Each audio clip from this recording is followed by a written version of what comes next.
Assalamualaikum warahmatullahi wabarakatuh. Perkenalkan, nama saya Pipit Nurhama Ayu dari kelompok 1 Ekonomi 1B. Di sini saya akan mempresentasikan tentang pengertian ilmu sosial. Ilmu sosial adalah kajian bidang ilmu yang mengupas hubungan manusia dan lingkungannya, serta masyarakat dan interaksi di dalamnya. Manusia berperan besar dalam perkembangan ilmu sosial sehingga perlu pemahaman tentang keterkaitan antara manusia dengan ilmu sosial agar dapat mencapai taraf kehidupan yang lebih baik. Tujuan dari ilmu sosial adalah untuk menjelaskan fenomena yang ada dalam masyarakat, baik itu kerjasama maupun konflik. Penulis melakukan pendekatan struktural dalam melihat dan mengategorikan berbagai disiplin ilmu untuk dimasukkan ke dalam ilmu sosial. Pengertian ilmu sosial dijelaskan oleh Lianzi.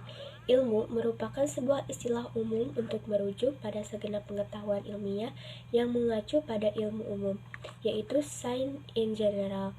Ilmu telah berjasa dalam membentuk dunia yang kita huni sekarang dan sekaligus menentukan cara pandang kita tentang dunia ini.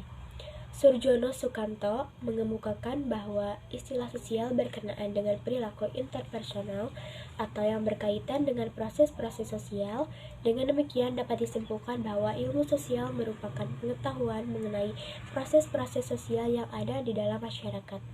Kemudian materi tentang ruang lingkup ilmu sosial. Ilmu sosial dasar mencakup masalah-masalah sosial yang timbul di dalam sebuah masyarakat. Untuk menelaah masalah-masalah sosial tersebut, hendaknya terlebih dahulu dapat mengidentifikasi kenyataan-kenyataan sosial dan memahami sejumlah konsep sosial tersebut, sehingga ilmu sosial dapat dibedakan atas 3 golongan besar, yaitu yang pertama, kenyataan-kenyataan sosial yang ada di dalam masyarakat, yang secara bersama-sama merupakan masalah sosial tertentu. Yang kedua, konsep-konsep sosial atau pengertian-pengertian tentang kenyataan-kenyataan sosial dibatasi pada konsep dasar atau elementer yang sangat diperlukan untuk mempelajari masalah-masalah sosial yang dibahas pada ilmu sosial. Yang ketiga adalah masalah-masalah sosial yang timbul dalam masyarakat. Biasanya terlibat dalam berbagai kenyataan-kenyataan sosial yang satu dengan yang lainnya, saling berkaitan satu sama lain. Ilmu sosial dasar terdiri dari 8 pokok pembahasan. Dari ke-8 pokok pembahasan tersebut, maka ruang lingkup perkuliahan ilmu sosial dasar diharapkan mempelajari dan memahami adanya. Yang pertama, berbagai masalah kependudukan dalam hubungan dengan pengembangan. Yang kedua, masyarakat dan kebudayaan. 3, masalah individu, keluarga, dan masyarakat. 4, masalah pemuda dan sosialisasi. 5, masalah hubungan antara warga negara dan negara. Yang keenam, masalah pelapisan sosial dan kesemaan derajat.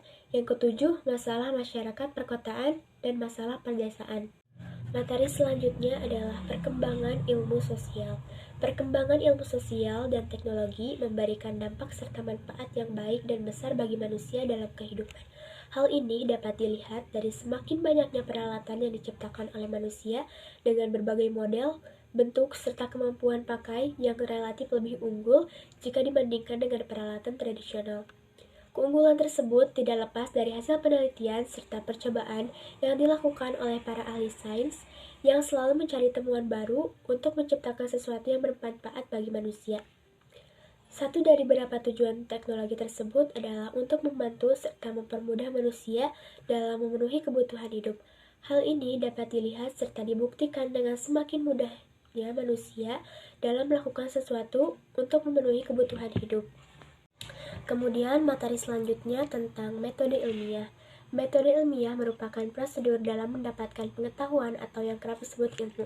Metode ilmiah sebagai prosedur juga harus memiliki langkah-langkah sistematis sebagai pengkajian dari peraturan yang terdapat dalam metode ilmiah. Hasil akhir metode ilmiah adalah sebuah bangunan teori. Metode ilmiah memiliki keterkaitan yang erat dengan filsafat ilmu. Filsafat ilmu memberi landasan bagi ilmu pengetahuan untuk berkembang lebih cepat melalui metode ilmiah yang sahih. Peran filsafat ilmu dalam hal ini adalah memeriksa sebab akibat dengan bertitik tolak pada gejala ilmu pengetahuan dalam kehidupan sehari-hari dengan menggali tentang kebenaran, kepastian, objektivitas, dan abstraksi, serta untuk mengetahui dari mana asal dan kemana arah pengetahuan atau yang sering disebut dipetakan dengan ontologi, epistemologi, dan aksiologi. Dalam membuat bangunan teori diperlukan sebuah tahapan-tahapan, lapisan tahapan inilah yang dinamakan dengan metode ilmiah, yaitu yang pertama tahapan persepsi adalah tahapan awal mengarah pada observasi dengan berbagai teknis dan metode yang menghasilkan penalaran. Yang kedua adalah tahapan hipotesis merupakan hasil penalaran yang disusun dengan pernyataan atau proposisi yang menyatakan ada kaitan antara dua konsep observasi. Jika terbukti benar akan menjadi sebuah hukum. Yang ketiga, tahapan hukum, yaitu menunjukkan pada suatu keteraturan di mana antara satu dengan yang lain saling menunjang. Yang keempat adalah tahapan teori, yaitu hasil abstraksi dari suatu keteraturan sehingga menjadi berlaku umum sebagai teori. Kemudian yang terakhir, materi tentang kebenaran ilmiah. Peran ilmu sosial dalam mencapai kebenaran ilmiah dengan menggunakan pendekatan kualitatif, tinjauan pustaka, dan studi pustaka akan mengkaji peran ilmu sosial dalam mencapai kebenaran ilmiah. Di dalamnya akan ditelaah dua isu utama, yaitu kedudukan dan peran ilmu-ilmu sosial serta kebenaran ilmiah itu sendiri. Hasil kajian menunjukkan bahwa ilmu sosial adalah ilmu yang mempelajari berbagai macam masalah oleh masyarakat umum dengan berbagai macam pengertian, seperti fakta, konsep, prinsip, dan prosedur yang berasal dari berbagai bidang keahlian di bidang ilmu sosial. Misalnya, ekonomi, geografi, sosial, sosiologi, antropologi, psikologi sosial, sejarah, dan lain sebagainya. Tujuan ilmu pengetahuan sosial adalah untuk membina perkembangan pengetahuan atau wawasan berpikir dan juga kepribadian guna memperoleh wawasan berpikir sosial yang lebih komprehensif. Kebenaran ilmiah tidak lepas dari makna dan fungsi ilmu itu sendiri, sejauh dapat dimanfaatkan dan dimanfaatkan oleh manusia. Mungkin cukup sekian presentasi dari saya. Mohon maaf bila ada kekurangan dan kesalahan. Wassalamualaikum warahmatullahi wabarakatuh.